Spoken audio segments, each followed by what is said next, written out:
Good evening, ladies and gentlemen, and welcome to the Fairborn City Schools Board of Education regular meeting dated Thursday, September 9th, 2021. Would you all please stand for the pledge?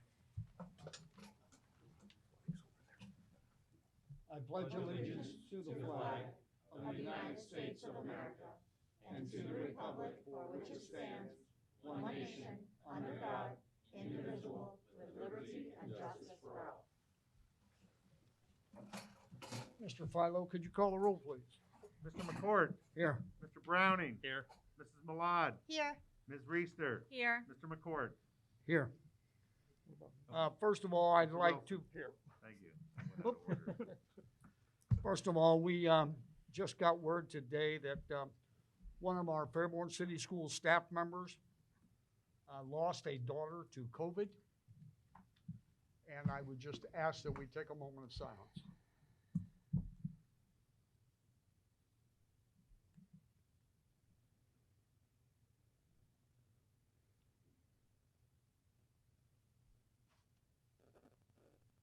Thank you very much.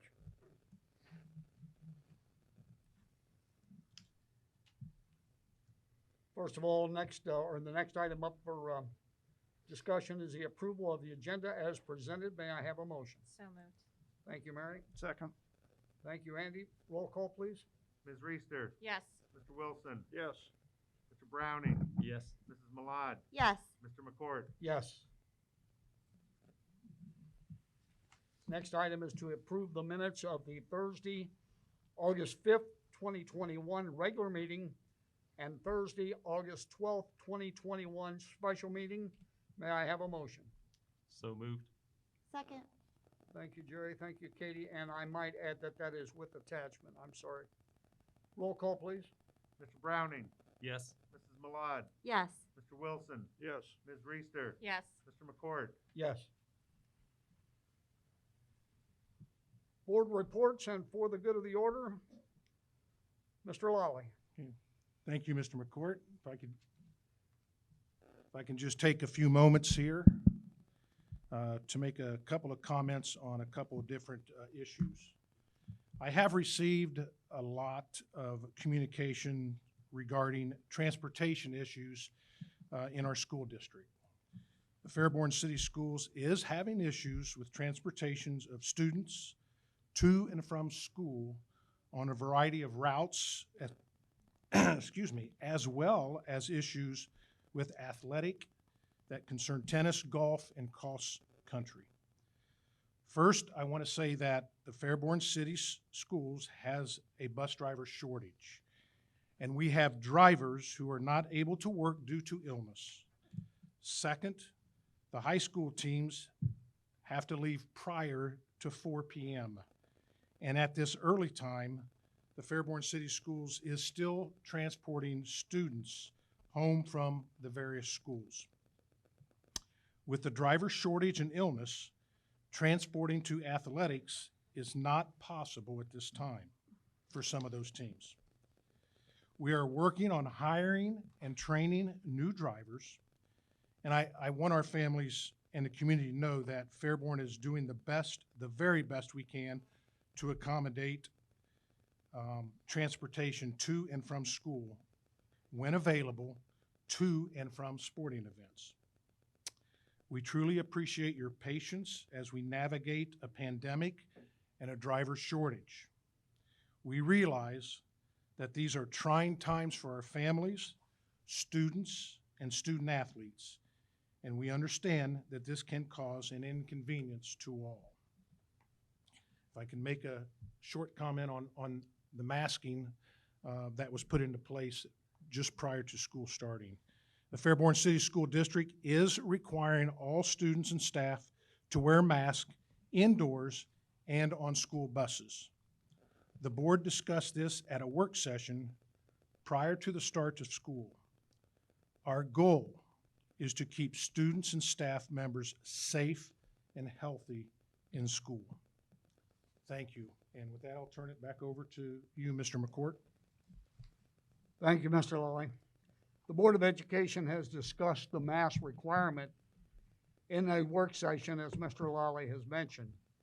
We fully support Mr. Lally's decision to require masks in school and on school buses. We want to do our best to keep our staff and our students safe and healthy in school. We realize that this may have parents who disagree, but again, it is our thought process to do our best that we can during the pandemic to help decrease the spread of COVID-19. Next item is for the good of the order. Andy, would you start us out? Certainly. Thank you, Mr. McCourt. We'll start off mine with our shout-outs for events happening in the district. The Fairborn Intermediate School held a third grade reading guarantee night for the parents. For those that did not attend, the video was posted on the Fairborn Intermediate webpage and district social media. Great information for our third grade parents and students. So it's this is vital information. These are things that the state has mandated these students pass, so it's important to get this information out to everybody. Also, as participating on the steering committee for the Ohio Coalition of Equity and Adequacy of School Funding, had a meeting with the attorneys that are preparing the voucher lawsuit that you may, if you get the Fairborn paper, as the front page on the Fairborn paper today, about the 3 districts in Greene County that are signed up for this. I felt a little sorry for the 2 young attorneys that were presenting this to the steering committee, because on the steering committee was the lead attorney for the DeRolf case 25 years ago. Their law professor from Ohio State, and a former Ohio Supreme Court Chief Justice. So they had a pretty tough audience, but they're proceeding with that. So, and that's about all I have. Okay, So, thank you. Jerry? Yeah, I wanted to start with a thank you to the employees of the entire district. The start of the school year, it's been another kind of rough startup. Gene mentioned transportation, all of our food service workers, our secretaries, our teachers, administration. I don't know that everybody realizes the amount of extra work that they put in to try to keep the district running when you're in this type of situation that we're dealing with. Secondly, another shout out. The primary school is going to have their mum sale tomorrow. It's 4:30 to 7:30. And it's in the bus lot, which is between the old 5 Points primary and the new primary that's there. And anybody's been to it, they sell out quick. They are beautiful mums, very large mums, and they will sell out quick. So if anybody's interested, I would get there closer to 4:30 to have a selection and stuff. Been able to get to a number of the fall sports, boys soccer, girls soccer. They're all doing well. Our high school football team and middle school football team got to see the 7th and 8th grade play, and looks like we've got some pretty good athletes coming up that are in middle school right now. And then finally, congrats to everybody. The Fairborn won the Goodwill donation contest against Xenia. So that gets us a prize, but it also puts us in the running for the entire season against all of the schools that are win every week. So good job. That's it. Thank you, Jerry. Katie? Okay, I'm gonna throw it back to August. I want to say thank you to all of the staff members who participated in the tent at the Sweet Corn Festival, providing information to our families and people who stopped by, and also to the district for allowing the band to use the gators to haul all the trash away. That was a huge job for us, but the band kids did a great job of keeping the festival clear and clean of trash and everything picked up, so that was really nice. To echo what Jerry said about the successful start of school, I know things were a little hairy there and continue to be a little hairy, but we're working our way through it, so thank you to all of our staff members who are doing such a good job with that. We did win a $400 scholarship from that Goodwill donation. So that was the prize, and I think we're in the running for like 1,000, which is pretty awesome. I want to give a shout out to the groundskeepers here at the high school. They've been working really hard to keep everything looking pretty and and nice. And so Jacob Cox and his team, thank you very much for doing that. It is noticed. And then my special shout out today is that FHS is hosting Unity Day tomorrow, which I know the kids love. And they're also gearing up for the Armed Services Vocational Aptitude Battery, which is going to be offered here at the high school on October 12th to students in grades 10 through 12. The ASVAB is an aptitude test that covers 8 areas which are related to different careers. Students will then receive a career exploration guide when their test results are returned to them, and there are no obligations to enter the military after taking the test. Students do need to turn in their permission slips by Thursday, October 7th to the guidance office. Those forms are located in the main office, in the guidance office, and are posted on the FCS website. Also, for parents who are paying attention to things, the PSAT is also being offered on October 13th. Students can choose between taking the PSAT or the ASVAB. Know that the PSAT is only offered in the fall, whereas the ASVAB will have fall and spring dates. So good opportunities for our close to graduating students. Thank you. Thank you, Katie. Mary? Well, Goodwill Drive to Victory has been covered, so check. My special shout out is Baker Middle School and Mackenzie River are hosting a school night on Tuesday, September 14th.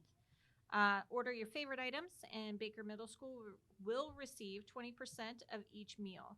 So please make your way over there on Tuesday and order all the goods and help Baker Middle School out. I would like to give a shout out to the high school building principals and the athletic director for making memories with the kids, getting out there and dancing and playing drums. It's good to see the kids enjoying life and seeing the human side of their administrators. So shout out to them. Dirt is moving at the new high school site. I'm going to assume that it's big machinery and not Pigpen from Peanuts, but I'm really excited about that. Sweet corn, Katie touched on it, but the Lions Club hosts the chicken and corn under the big, whatever you call it. The pavilion. We would not have been successful and sell out on Saturday if it wasn't for the help of all of the volunteers from the band. The parents, the students, everybody stepped up, and we sold out on Saturday, which is a first in our history. So kudos to the marching band team. And if you haven't seen or you don't follow the Fairborn Primary School, they have a new flag thanks to the Bigelow family. It's super cute. And that's it. Okay, thank you, Mary. My shout out is the Fairborn Intermediate School held a virtual check-in for parents on Tuesday night, and tonight login information is posted on social media and shared via the email. So check that out if you would.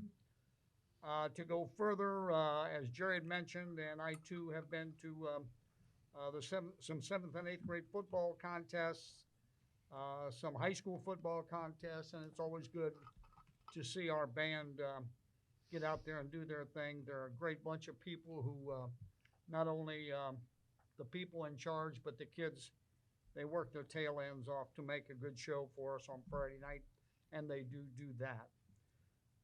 So I think that's about all I have. We'll move on to our next item, which is recognition of visitors and public comments. Mr. Philo. Mr. President, we have 4 people signed up to speak. Under Board Policy 169.1, public participation at board meetings is each participant is limited to 5 minutes total time. We'll ask you to come up. We'll get the microphone. I'll give you a little shout out when you have about 30 seconds left if you come close to that. All statements should be addressed to the board. Do not have the expectation to engage them in a conversation, for them to answer any questions. We will prohibit public comments that are frivolous, repetitive, or harassing. We may interrupt if your statement is too lengthy, abusive, off-topic, obscene, or irrelevant. We just ask that this is your opportunity to give your thoughts to the Board of Education. It is not a debate, an argument. We want to listen to what you have to say. So if there's no questions, our first sign up tonight is Amanda Bush. Amanda, if you'll see her right there with the microphone.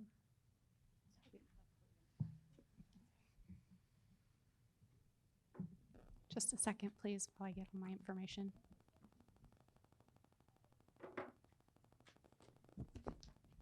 I'm going to start with an actual article. New state law blocks Ohio's largest city from mask mandate, officials say. So mandate was ended in June, just so everybody's aware of that, which means that it's not law, which means by forcing people, you're making decisions for us, for our children, without our consent.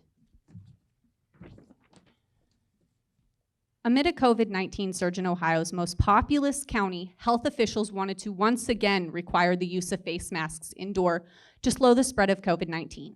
Unlike July, however, this time they hit a wall. State legislation that took effect earlier this summer forbids health departments from issuing blanket health mandates among people not diagnosed with any disease.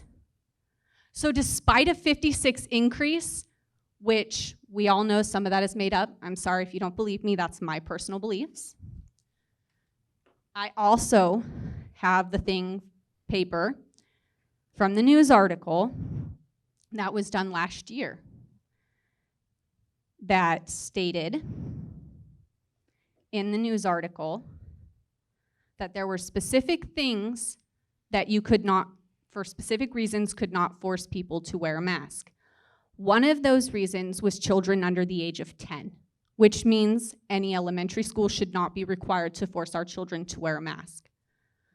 Another thing, I come because along with wherever I put my mask, my lipstick, you can see it, which means along with that lipstick is anything I have eaten, any bacteria I have come in contact with today, it sticks to this mask. Florida did a test, one day, 6 masks. 11 bacterias were on that mask. Pneumonia was one of them. Pneumonia can sink into our children faster than anything. They are finding that most people getting sick are not sick from COVID. Tests are not reliable. They have already proven that. You can check it out. People in other countries that are actual presidents or whatever you want to call them did it on animals and fruit, and they came back positive. So we cannot trust even a single test to tell us if we are sick with COVID or not.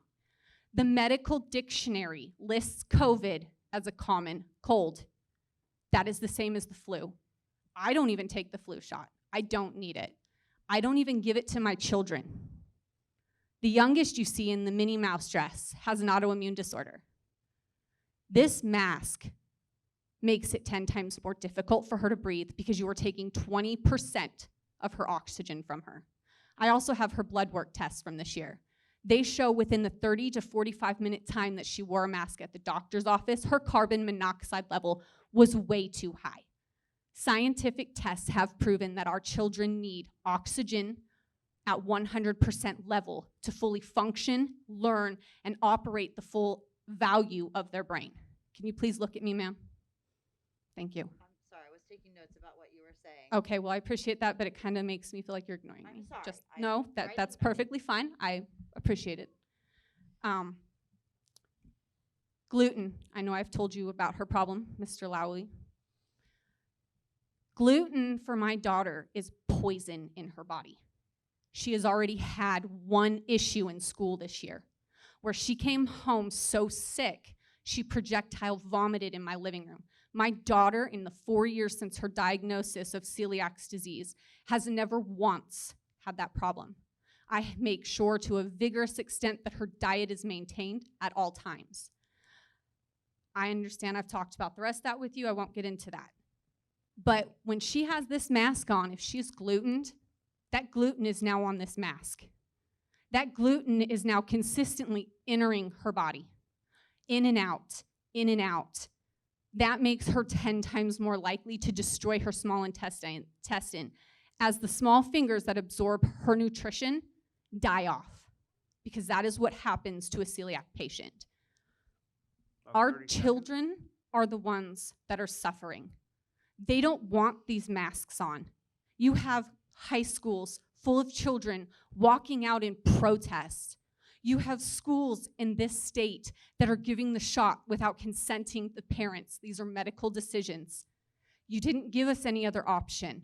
I had to go and beat around the bush to make sure shields were accommodations for my children, because I will not stick this on their face. Another thing, Time, ma'am. do you know how much you're making off our children in this state? $4.5 million to force a mask on our children in government funding. I hope that sink says our children are worth almost $3,000 a piece to you, because my child is not a dollar sign. Thank you.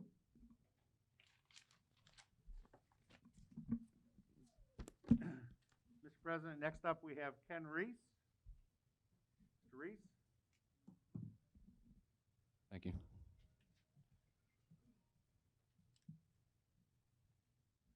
Hello. Well, I did have a question, but did Gene Lawley consult the Board of Education before making the decision to require masks at Fairborn schools? The superintendent is not a board member. The superintendent is directly or indirectly responsible to the board. Then why did Gene Lawley say, my decision alone, to the WHIO News in regard to mask mandates at Fairborn schools?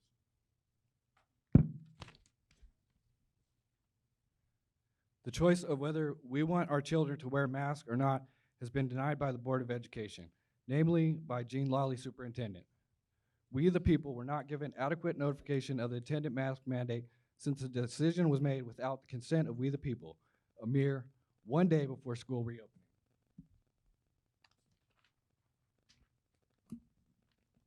If you believe that you were granted this authority, then please provide the article, section, paragraph, and lines in the state constitution that shows that you have this right. Article 1, Section 2 states, all men, by nature, free and independent, have certain inalienable rights, among which are those to enjoy and defending life and liberty, acquiring, possessing, and protecting property, and seeking and obtaining happiness and safety. Furthermore, all political power is inherited in the people. Government is instituted for their equal protection and benefit, and they have the right to alter, reform, or abolish the same whenever they may deem it necessary, and no special privileges or immunities shall ever be granted that may not be altered, revoked, or repealed by the General Assembly. By the power of this citizen, and we the people, we demand, require, and order the complete removal of mask mandates and denounce any authority to the Board of Education, Department of Health, or the Governor of Ohio to require masks indoors and outdoors at any time for students, teachers, and all staff of the Fairborn School District, regardless of vaccination status. I'm serving you this notice, and legal arbitration will be sought if you do not take this seriously. You have 3 days to respond. You have been served. Thank you, Mr. Reese. Next up, Mr. President, is we have Andrew Shardle. Andrew.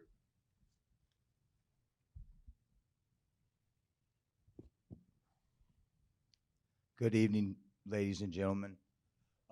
I'm just here. I'm a veteran. I served my country, and you guys have no rights to have more authority of my children than I do. The governor did not have the ability to even mandate these masks.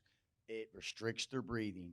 If a child's lungs do not develop until they're 25 years old, it is doing more damage than good, as a veteran, as a Marine, I can tell you that even the canisters when I was in Iraq would not filter out an airborne virus. These masks do nothing but create fear, and it is doing more damage than good. Emotionally, it is taken away from my children, and I don't believe that you guys should be able to tell us what the governor or even the president of the United States can. And there's no science to say it works, and I can tell you from personal experience, when I was in Iraq, it does not filter it out. And so if it doesn't protect you, why should we wear them? That's all I got. Thank you guys for your time, and have a wonderful day. Last, we have Chris Weingand.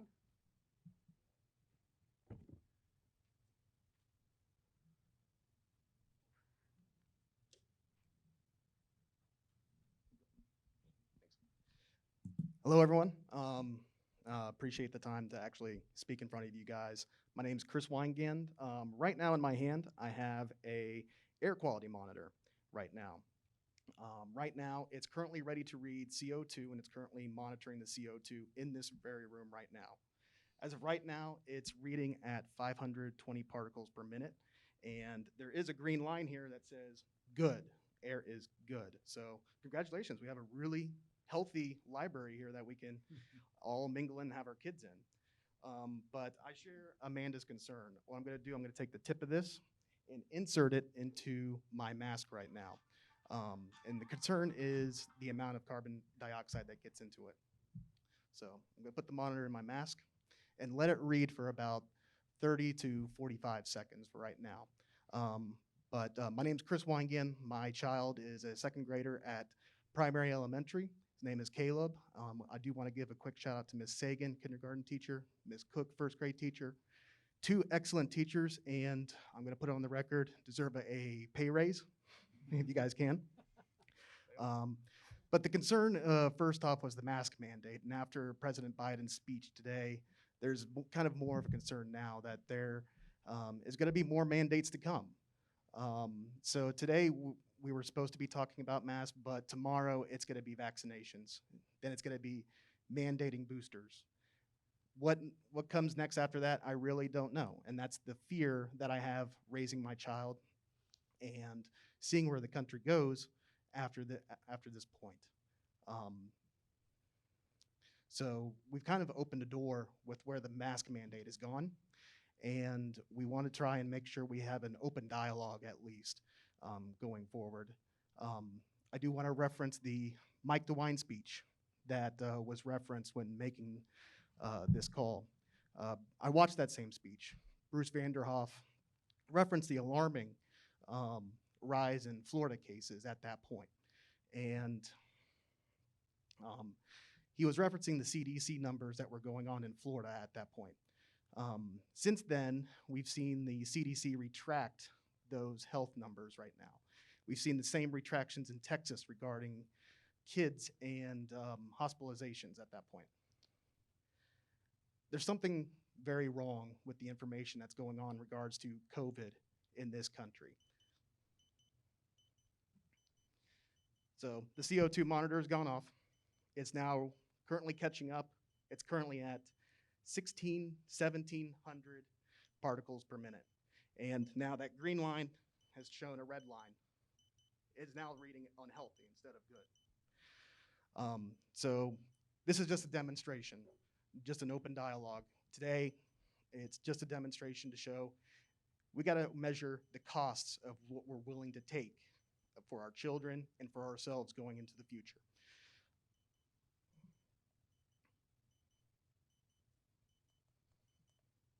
Sorry, that was annoying. So that will start falling a little bit here soon now that that's out of the carbon dioxide point. But for our country's sake, let's keep an open dialogue and think of a number of different measures going forward for both us, your staff, and our children. So I thank you so much for the time, and hopefully we can develop a better process going forward in making such decisions like this before mandating almost every single thing under the sun to stop something that's already mutated. Thank you so much.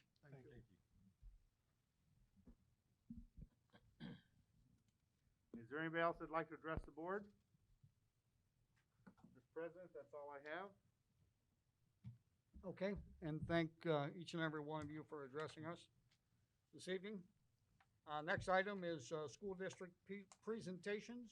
Mr. Lawley. Yes, here tonight, we have some senior class officers to present to the Board of Education for their New York City trip in the spring.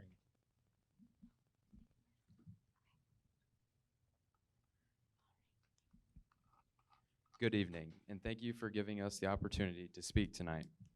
We are here speaking on behalf of the class of 2022. I am Trevor Martin, the president of our class. With me tonight is Secretary Autumn Shaver, Treasurer Jezreel Yarborough, and Historian Skyland Spellman. Vice President Alex Fall and Historian Danny Kearns cannot be with us this evening. We stand before you tonight to present a proposal for our senior class trip. Since 2004, it has been a tradition at Fairborn High School for seniors to go on an educational trip to New York City. The trip will entail visiting museums, the 9/11 Memorial, the Statue of Liberty, and many other exciting attractions. We will be working with Junior Tours, the company that has been used for the senior trip since 2007. While we are in New York, we plan to see a Broadway musical. We also plan to go on a tour of NBC Studios and venture through the Metropolitan Museum of Art. The Met will allow us to see many famous works of art such as Vincent van Gogh's self-portrait, as well as the Egyptian and Greek wings. We will have an opportunity to experience various cultures by going to Chinatown and Little Italy. By combining individual family tours with whole group activities, we will maximize our enjoyment of the experience. We plan to travel by bus to New York the evening of Wednesday, March 23rd, and return Sunday, March 27th. The trip will cost each student $700.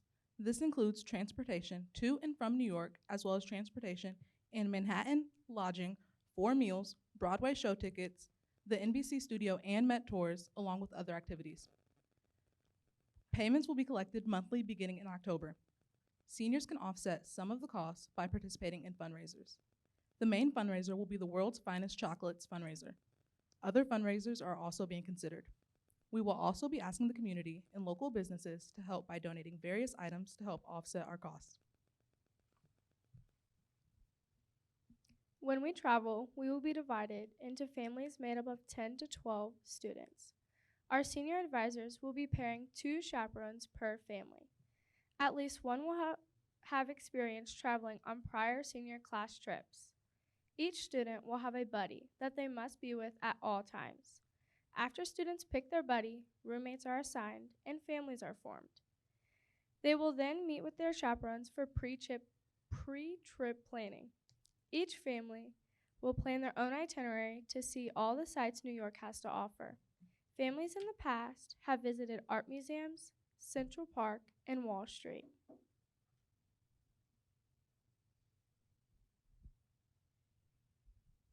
Our class is excited for the possibility of traveling to New York City. We are here tonight to ask for your permission to continue the tradition and represent Fairborn High School and the Fairborn community during an educational class trip to New York City. Thank you. I wanted to make a comment. I love seeing this tradition get restarted after, what's happened the last couple of years, and just represent us well in New York City, if you would. The past classes have done a great job in doing that, and then make sure you post pictures because it's really fun to watch, the class and the families having fun when they're there. So, thank you.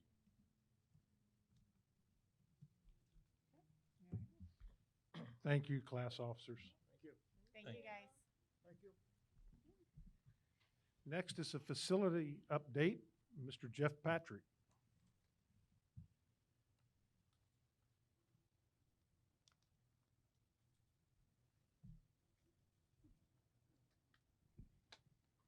First, we'll start with the primary school. Currently at the primary school, we're working on the closeout list. After 11 months of being in the building, you go back through and you check everything that needs to be done has been done and so forth. So we have about 40 things left on our list to complete. Some of that includes landscaping and so forth. And as many of you know, when we move out of the 5 Points building into the new intermediate school, the 5 Points building will get tore down and everything gets shifted around a little bit for playgrounds and parking lots and so forth. So we're still working on all that to make sure that we're ready for that this coming summer. Also at the primary, we're working on we have a coil on the chiller that needs to be repaired. So once again, we're running into materials, getting them in on time and so forth. So we continue to kind of see that as a pattern, which is one we don't like, but it's taking longer to get parts in and so forth. We did add some chemicals to the line that we replaced the fittings to. The chemicals will clean out the debris and so forth and get that ready. And I would anticipate that we'll probably try to power that up, put some heat to it within the next week or two. Also this week, we've been working on adding a crosswalk to the Dayton Yellow Springs side. We have a lot of parents parking in the big parking lot to the north of the primary, walking across Dayton Yellow Springs Road. Not necessarily the safest situation, so we've met with the city engineer, street department, the police, a bunch of people, and we've decided to put in a crosswalk. That crosswalk is almost finished. We've got to put some blacktop in there, but hopefully that helps and provides some safety for the parents and the students. At the new intermediate school, as we said a little bit before, we're still having problems getting materials. The big one are the roofing materials. We still do not have the roofing materials on site. Other than that, work does seem to be progressing as well as can be, but we are at this point in time, I would say, between 30 and 45 days behind schedule. The sooner we get the roof on, the quicker we can start to make up time. But we're in that situation where, as with COVID for the primary school, it started to cause delays and so forth. We're starting to kind of see some of that. Yeah, Baker, we are working to repair the PA and intercom system. Both Baker and the intercom system out here have had problems, and we have work orders in to make sure that we get those repaired and so forth. At the new high school, as mentioned a little bit ago, you'll see dirt being moved, actually a lot of dirt being moved. All signs look as if we have a lot of dirt. First, when we weren't sure we had enough dirt, and looks like we've got dirt, and we won't have to haul any dirt in, which is a good thing. And I would say that definitely by the end of next week, probably in the middle of next week, they will have the pads down for where the building will go. So you'll start with the south end of the buildings, the academic wing, and then the middle section will be the administrative offices with Performing Arts Center. And then the north end of the building is the arena and storm shelter. I would think those pads will be done in the middle of next week. We need to tile the two ditches that run east and west from Commerce Center Boulevard to there's a ditch in the back of the property. Little problem getting the black tile, plastic tile that's needed to do that. There is some on site, but it's not nearly enough. We also had some water pipe delivered today. It's about 200 feet compared to the 1,000 feet that we might need or so, so it's not everything that we need, but we're trying to get as much in as we can on time. Also, the wetlands project that we're working on that, we'll be using about a half an acre of wetlands. We've hit another little roadblock. We've been asked to do an archaeological study, so CTL Engineering Group, who's been helping us through that process, has started that paperwork to get that archaeological study progressed. And basically, it just seems like overall we're still on schedule to kind of get the footers and stuff in the 1st of November and poured by the end of November, hopefully. And just want to make sure that everybody still remembers that there'll be some downtime. There won't be any site work really done after they get the footers done for a couple months until we get to spring. So just because you don't see anything happening, it's kind of the way the schedule is going to fall, unfortunately. So any questions? Thank you. Thanks, Jeff. Thanks, Jeff.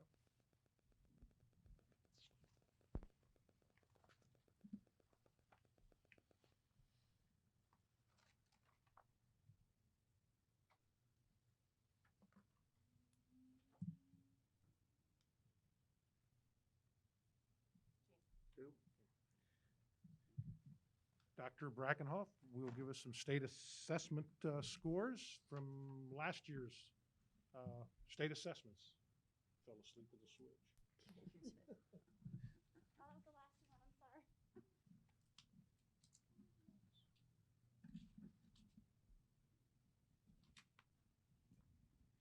Usually at this time of year, I am preparing you for the state report card or district report card release, which happens in October of every year. And I'm here to report that it will be released again this year, but that there will be no grades assigned or rankings issued based on the spring 2021 test results.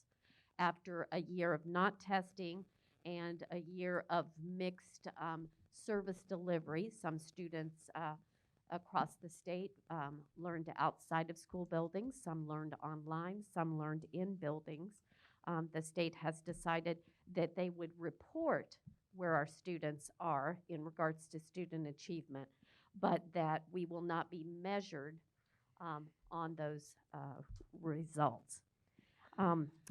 Generally, I can tell you that in the 2018-2019 school year, which was our last year of normal full-time in-school instruction, our test results across the district from 3rd grade through high school range from 43% proficiency to 73% proficiency.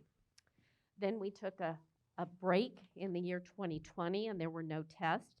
And then this past spring in 2021, we again assessed all of our students, and our range was between 18% proficient and 72% proficient. We saw the biggest dip in scores in the area of math. And so then we decided to take a look at the way our services were delivered to students. So we took a look at students who attended school in buildings, and we called that traditional learning, and then the students who were instructed virtually using an online curriculum. And across the board, in almost every subject area and grade level, students who attended school in person in traditional learning outperformed students who were learning either virtually or in some cases remotely. So we know that our teachers worked hard last year. Our students worked hard, whether they were in buildings or working from home. Our parents worked hard supporting their children, regardless of whether they were in the buildings or at home. And those results are probably in relationship to all that was going on in the world last year.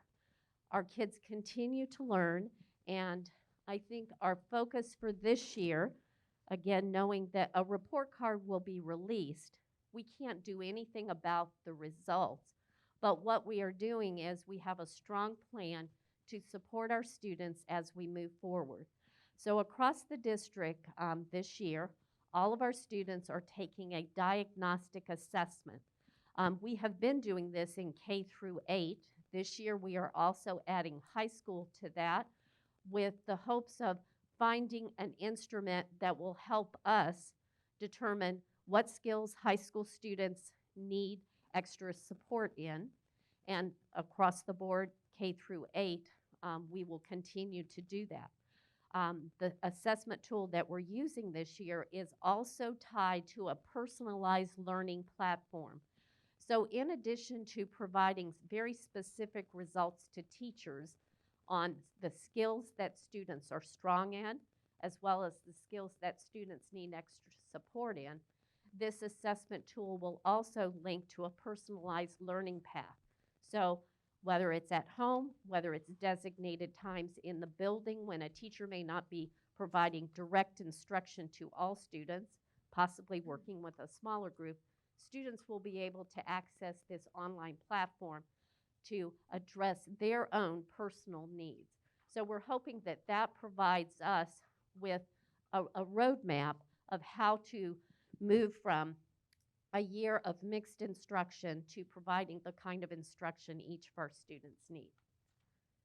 In addition to that, as the board well knows, because you have supported this improvement plan, we call it learning recovery. We've called it closing the gap, but we have added a lot of supports throughout our buildings with additional teachers that will support that academic instruction for the students that need it.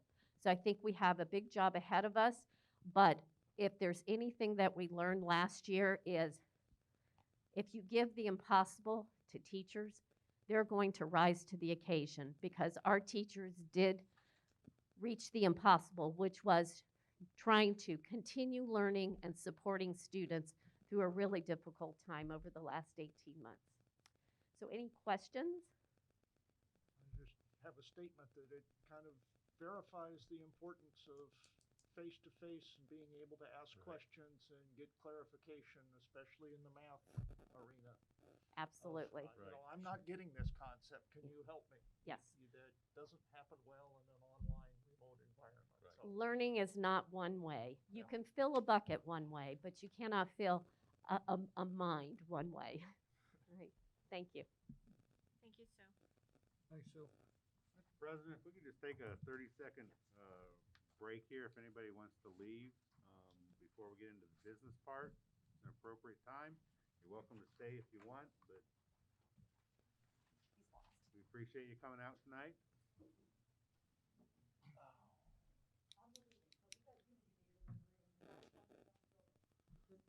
I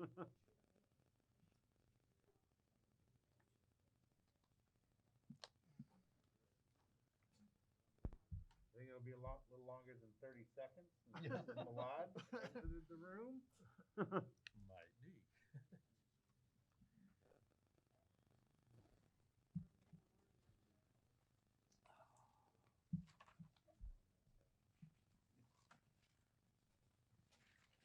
I think we'll go to work session instead of executive session, Pat. Mm-hmm.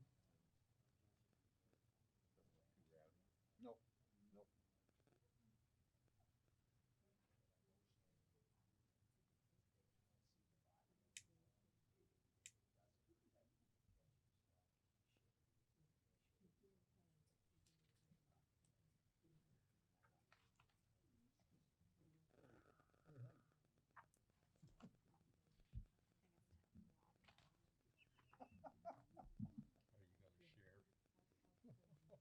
You better drink fast.